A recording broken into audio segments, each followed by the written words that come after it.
ابو جہل نے جو قتل کا مشورہ دیا ہے یہ سب سے بہترین اور سب سے مضبوط مشورہ ہے، اس پر عمل کر کے تم اپنے مقصد میں کامیاب ہو سکتے ہو۔ مکہ کے پارلیمنٹ میں مجرمانہ تجویز کو باتفاق رائے منظور کر لیا گیا اور اس فیصلے کی فوری تنفیذ کے پختہ ارادے کے ساتھ تمام نمائندے اپنے اپنے گھروں کو واپس لوٹے۔ جتنے اس میٹنگ میں شریک تھے سارے کے سارے اپنے گھر واپس آئے کہ جتنی جلدی ہو سکے محمد صلی اللہ علیہ وسلم کا قتل کر دیا جائے۔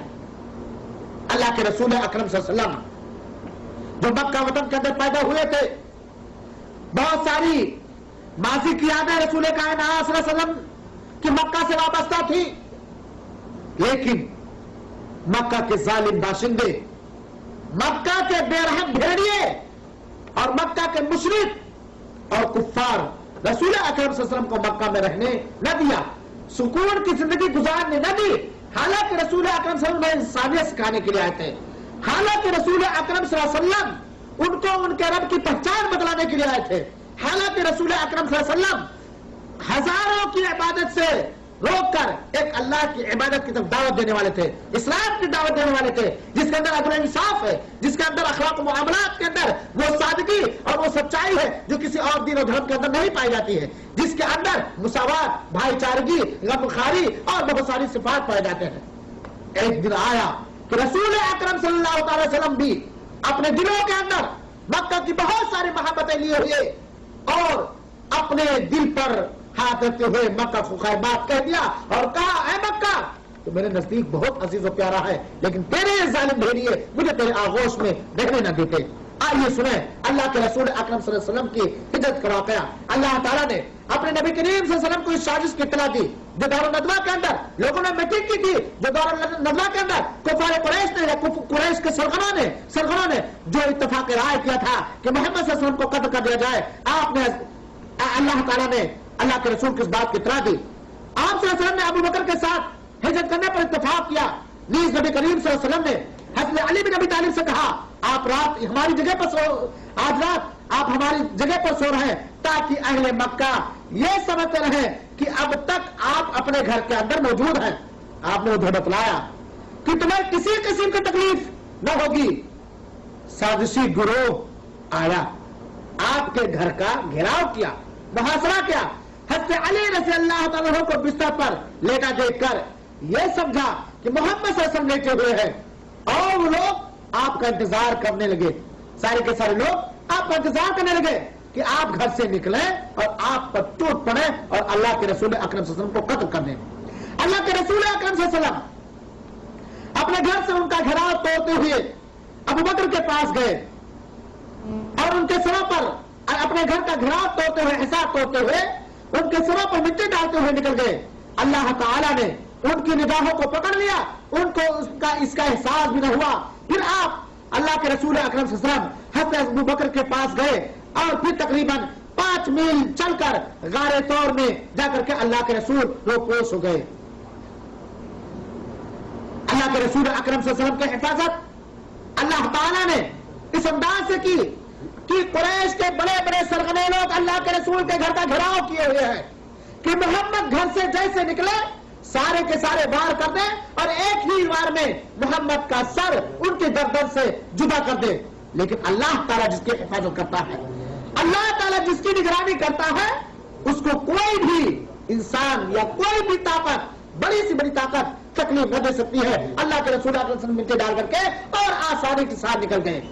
یہ بھی اللہ کے رسول نے حضرت علی کو اپنے بستر پر ایک اور مقصد سے لٹایا تھا کہ تاکہ اللہ کے رسول کے پاس جو امانتیں رکھی ہوئی ہیں حضرت علی ان امانتوں کو صاحب امانت کے حوالے کر دیں۔ مکہ سے نکالے جا رہے ہیں، مجبور ہیں، اس کے باوجود بھی ان کی امانتیں ان کے حوالے کر دینے کے لیے حضرت علی کو بستر پر سلا دے رہے ہیں۔ قریش کو جو قریش کے جوان صبح ہونے تک آپ کے دروازے پر آپ کے نکلنے کا انتظار کرتے رہے، جب صبح ہوئی تو حضرت علی رضی اللہ تعالیٰ عنہ آپ کے بستر پر سے برآمد ہوئی، باہر آئے، وہ ان کے ہاتھ لگے، حضرت علی ان کے ہاتھ لگے۔ ان لوگوں نے حضرت علی رضی اللہ تعالیٰ عنہ سے اللہ کے رسول اکرم صلی اللہ علیہ وسلم کے بارے میں دریافت کیا، پوچھا، صدر حیران رہ گئے ہم سارے کے سارے گھیراؤ ہی کیوں ہوئے ہیں؟ محمد صلی اللہ علیہ وسلم کے راستے سے نکل گئے. آپ نے ان لوگوں کو کوئی خبر نہ دیا. حضرت علی نے کچھ نہ بتلایا, راز کا معاملہ تھا, کچھ نہ بتلایا. حضرت علی رضی اللہ عنہ انہوں نے حضرت علی کو مارا, حضرت علی کو گھسیٹا, لیکن حضرت علی کو مارنے سے, حضرت علی کو کھینچنا گھسیٹنے سے کوئی فائدہ نہ ہوا. پھر قریش نے ہر چہار جانب تلاش کرنے والوں کو بھیج دیا اور اعلان کیا, بڑا ڈینجر اعلان کیا, بڑا ڈینجر اور خطرناک اعلان کیا, لالچ دلانے والا اعلان کیا. اور اعلان اس نے کیا کہ کسی طرح سے اپنے مقصد میں کامیاب ہو جائے. چنانچہ یہ اعلان کیا گیا کہ جو آپ کو زندہ یا مردہ گرفتار کر کے لے کر آئے اس کے لیے 100 اونٹنی انعام. جو محمد صلی اللہ علیہ وسلم اور آپ کے ساتھی ابو بکر, ان دونوں میں سے کسی ایک کو یا صرف محمد صلی اللہ علیہ وسلم کو زندہ حالت میں یا مردہ حالت میں گرفتار کر کے لائے, اس کے لیے 100 اونٹنی انعام ہے. یہ انعام بول دیا گیا, ڈبورا پیٹ دیا گیا, ڈبلی دلوا دی گئی کہ محمد کا سر قلم کر کے لاؤ, دنیا کے عظیم دولت سے تمہیں نوازا جائے گا.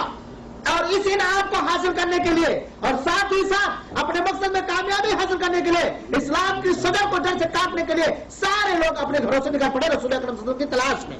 لوگ آپ کی تلاش کرتے رہے, یہاں تک کی تلاش کرتے کرتے غار کے منہ تک پہنچ گئے, غار کے منہ تک پہنچ گئے. حتیٰ کہ اگر کوئی اپنے قدموں کو نظر ڈالتا تو آپ صلی اللہ علیہ وسلم کو دیکھ لیتا, اور ہنستے جو آپ کے رفیق سفر حضرت ابو بکر رضی اللہ تعالیٰ عنہ ہوتے ان کو بھی دیکھ لیتا. یہ صورتحال دیکھ کر کے ابو بکر رضی اللہ عنہ نے رسول اکرم صلی اللہ علیہ وسلم کے تعلق سے بے حد فکر مندی کا اظہار کیا, فکر مند ہوئے. تو ان سے اللہ کے رسول اکرم صلی اللہ علیہ وسلم نے فرمایا, اے ابو بکر, ان دو کے بارے میں تمہارا کیا خیال ہے؟ ان دو کے بارے میں تمہارا کیا خیال ہے جن کا تیسرا اللہ ہے؟ فکر نہ کرو, اللہ ہمارے ساتھ ہے. لا تحزن ان اللہ معنا. روایتوں کے اندر آتا ہے کہ دوران سفر ہجرت کے سبب میں حضرت ابو بکر کبھی آگے ہوتے تھے, حضرت ابو بکر کبھی پیچھے ہوتے تھے.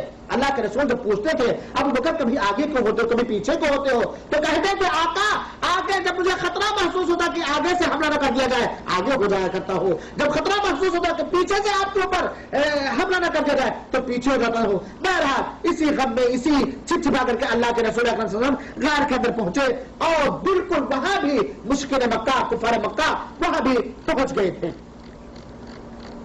اللہ کے رسول اکرم صلی اللہ علیہ وسلم اور آپ کے ساتھی حضرت ابو بکر رضی اللہ عنہ غار میں تھے. آپ دونوں غار میں 3 دن تک رہے, پھر مدینہ کی طرف چلے. سفر بڑا لمبا تھا, دھوپ بڑی تیز تھی. سفر بڑا لمبا تھا, دھوپ بڑی تیز تھی, راستہ بتانے والا کوئی نہ تھا. چنانچہ راستہ کی رہنمائی حاصل کرنے کے لیے عبداللہ بن عریقط لیثی, جو راستوں کی جانکاری کے سلسلے میں ایک بہت ہی بڑا ماہر شخص تھا, جو کفار قریش ہی کے دین پر تھا, مسلمان نہ ہوا تھا, اللہ کے رسول اکرم صلی اللہ علیہ وسلم نے اسے راستہ بتانے کے لیے مامور سمجھا, اور اسے راستہ بتانے کے لیے اللہ کے رسول اکرم صلی اللہ علیہ وسلم نے اپنا گائیڈ متعین کر دیا. چنانچہ اس قافلے کے ساتھ ابو بکر کا غلام عامر بن بحیرہ بھی تھے.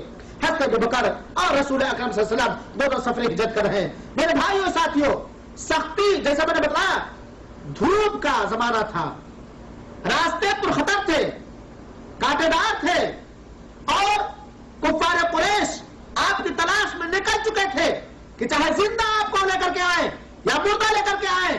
نہ وہاں ہوائی جہاز تھا, نہ وہاں کوئی سایہ تھا, نہ وہ کوئی ہوٹل تھا. جن لوگوں نے مدینہ سے مکہ کا سفر کیا ہوگا اور ان کو سیرت رسول کے بارے میں علم رہا ہوگا, ذرا آپ اندازہ کیجئے کتنا لمبا سفر, کتنا پرخطر وادی اور کتنا پرخطر سفر, پہاڑ اونچے نیچے, گھاٹیاں وادیاں, نہ سایہ نہ پانی نہ دانا نہ چارہ. اللہ کے رسول اکرم صلی اللہ علیہ وسلم, ہمارے ماں باپ آپ پر قربان ہو, اور آپ کے جانسال صدیق محترم حضرت ابو بکر صدیق رضی اللہ عنہ اللہ کے رسول اکرم صلی اللہ علیہ وسلم کے ساتھ سفر کر رہے ہیں. اور عبداللہ بن عریقط لیثی, جس پر آپ نے اعتماد کے معمول سمجھا, اس کو آپ نے اپنا گائیڈ مان لیا. دوسرے دن کی شام آپ دونوں کا گزر ایک خیمے سے ہوا. دوسرے دن کی جب شام ہوئی تو حضرت ابو بکر کا اور اللہ کے رسول اکرم صلی اللہ علیہ وسلم کا گزر ایک خیمے سے ہوا, جس میں ام معبد نامی ایک عورت تھی. آپ دونوں نے اس سے کھانا پینا طلب کیا کہ بڑھیا کچھ کھانے پینے کے لیے ہے دے دے, مگر اس کے پاس کچھ نہ تھا.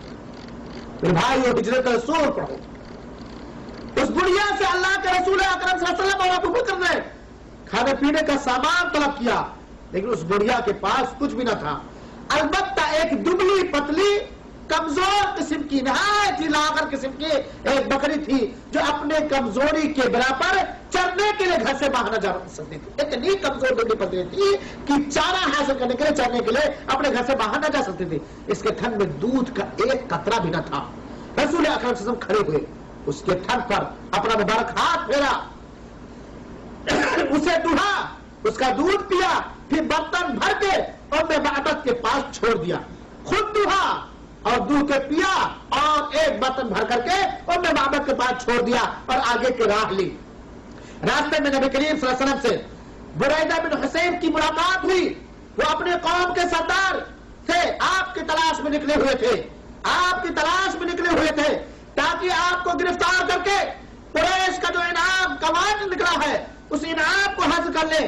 جب نبی کریم صلی اللہ علیہ وسلم کا سامنا ہوا اور ان کی گفتگو رسول کائنات صلی اللہ علیہ وسلم سے ہوئی تو اس جگہ اسلام لے آئے، شکار کرنے کو آئے، شکار ہو کے چلے، شکار کرنے کو آئے، شکار کرنے کو آئے، شکار ہو کے چلے، آئے تھے رسول کا سر قلم کرنے کے لیے، رسالت کی جڑ کاٹنے کے لیے آئے تھے، لیکن جب رسول کائنات محمد عربی صلی اللہ علیہ وسلم سے ان کی گفتگو ہوئی تو اسلام لائے بغیر نہ رہ سکے۔ یہی اسلام کی حقانیت ہے، یہی اسلام کی صداقت ہے۔ آج بھی اگر اسلام کو اچھے ڈھنگ سے پھیلایا جائے اور اسلام کی تعلیمات کو عام کیا جائے، اسلام کے محاسن کو لوگوں کے سامنے اچھے انداز سے بیان کیا جائے اور لوگوں کے سامنے بات آ جائے تو اسلام کو قبول کیے ہوئے بغیر کوئی نہیں رہ سکتا۔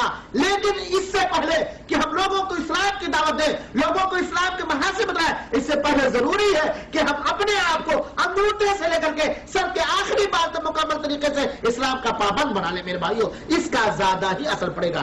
چنانچہ وہ اسلام لے آئے اور ان کے ساتھ ان کی قوم کے 70 آدمیوں نے بھی اسلام قبول کیا۔ قوم کا جب سردار مسلمان ہوتا ہے تو اس کے سارے تابعدار بھی مسلمان ہوتے ہیں، اس لیے کہا جاتا ہے نا کہ بد عقیدہ والے جو ہیں، جن کا عقیدہ بدعت ہے، شرک ہے، خرافات ہے، اگر ان کے مولوی ملا صحیح عقیدہ اپنا عقیدہ سنبھال لے، اپنے عمل سے بدعتوں کو نکال لے تو ان کے پیروکار بھی ہو جائیں گے۔ سراقہ بن مالک بن جعشم نے بھی نبی کریم صلی اللہ علیہ وسلم کا پیچھا کیا تھا، جب وہ آپ کے قریب پہنچے تو ان کے گھوڑے کے اگلے دونوں پاؤں زمین میں گھٹنوں تک دھس گئے۔ سراقہ بن مالک ایک دم رسول کے قریب پہنچ چکے تھے، قریب تھا کہ اپنے سواری پر بیٹھے ہوئے رسول کائنات صلی اللہ علیہ وسلم پر وار کر دیں، لیکن جیسے کہ قریب پہنچے ان کے سواری کا گھٹنا، یہ گھٹنوں تک ان کے سواری کا پیر دھس گیا اور وہ اسی پر گر پڑے۔ پھر گھوڑے کو ڈانٹا، اس نے اٹھنے سے انکار کر دیا، اٹھنے کی کوشش کی لیکن وہ اپنے پاؤں بمشکل نکال ہی نہ سکا، بڑی مشکل کے بعد اس کا پیر نکلا۔ چنانچہ انہوں نے اللہ کے رسول اکرم صلی اللہ علیہ وسلم سے امان کے لیے آواز دی کہ ہمیں امان دے دیا جائے، ہمیں پناہ دے دیا جائے، اور تب جب پناہ ملنے کے بعد وہ ٹھہر گئے، رسول اکرم صلی اللہ علیہ وسلم نے ان سے کہا ہمارے متعلق رازداری برتنا۔ امان مانگا، اللہ کے رسول نے پناہ دے دیا، آئے تھے جان دشمن کو بھی اللہ کے رسول نے پناہ دے دیا، اور البتہ کہا تم واپس جا رہے ہو تو ہمارا اور آپ کے درمیان جو معاملات ہے یا جس جگہ پر مجھے دیکھ کے جا رہے ہو اس کو تم اپنے تک محدود رکھنا، راز کے اندر رکھنا۔ سراقہ بن مالک رضی اللہ تعالیٰ عنہ نبی کریم صلی اللہ علیہ وسلم سے پروانہ امن لے کر واپس ہوئے، پروانہ امن لے کر کے واپس ہوئے، جس میں ان کے لیے چمڑے کے ایک ٹکڑے پر عامر بن فہرہ نے لکھ کر دیا تھا یہ پروانہ۔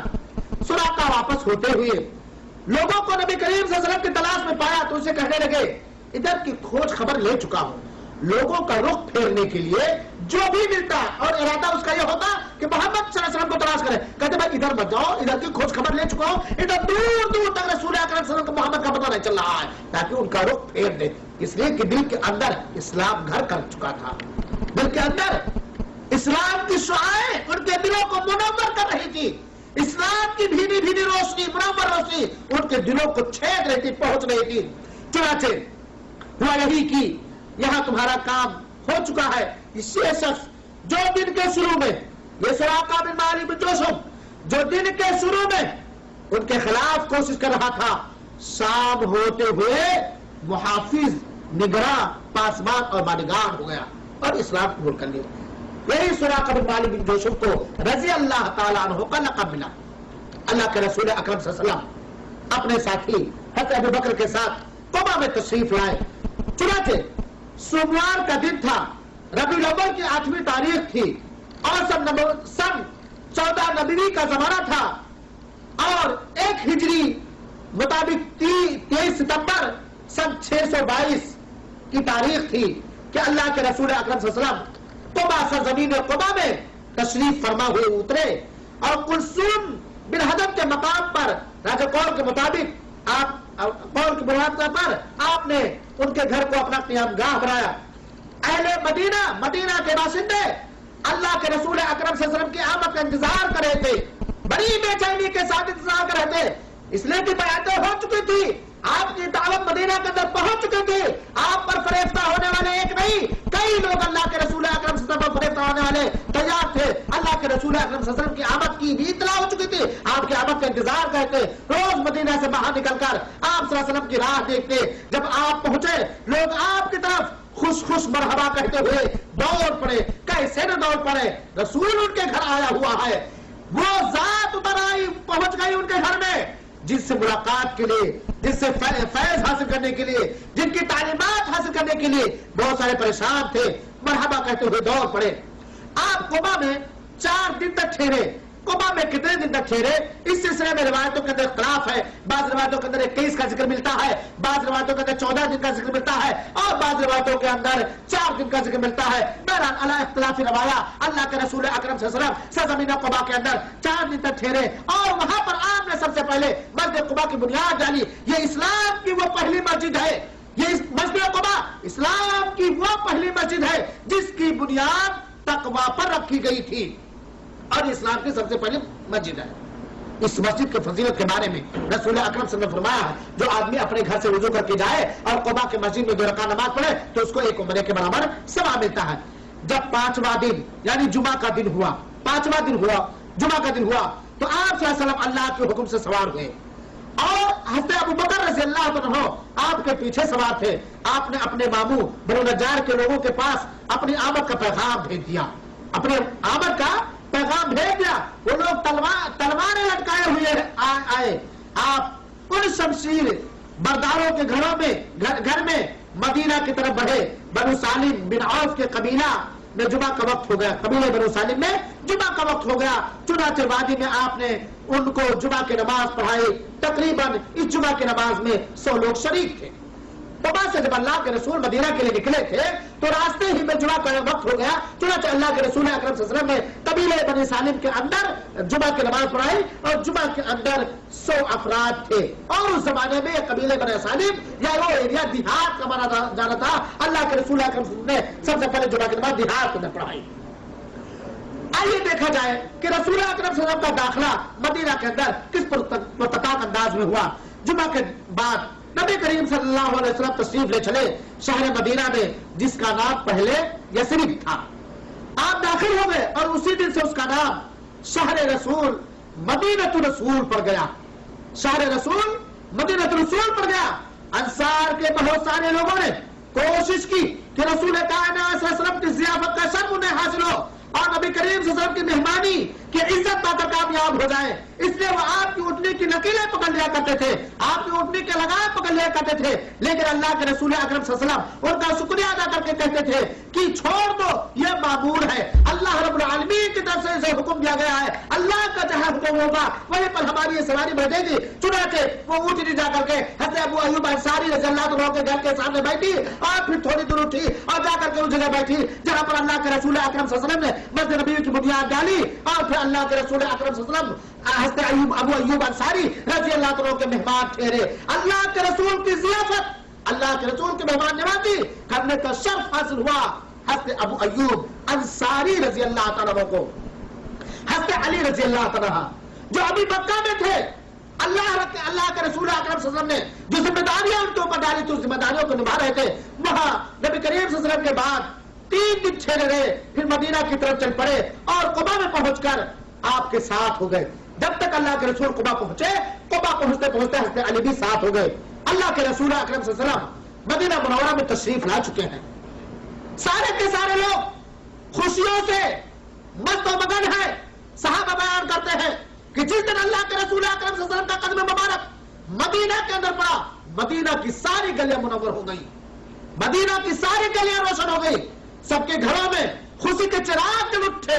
ان لوگوں کے گھروں میں جن کے دلوں میں اسلام گھر کر چکا تھا، جو اسلام سے آشنا ہو چکے تھے، اسلام کو قبول کر چکے تھے، مدینہ کے اندر ایک خوشی اور ایک مسرت، ایک شادمانی کی لہر پھیل گئی. سارے کے سارے شاداں، سارے کے سارے فرحاں نظر آ رہے تھے.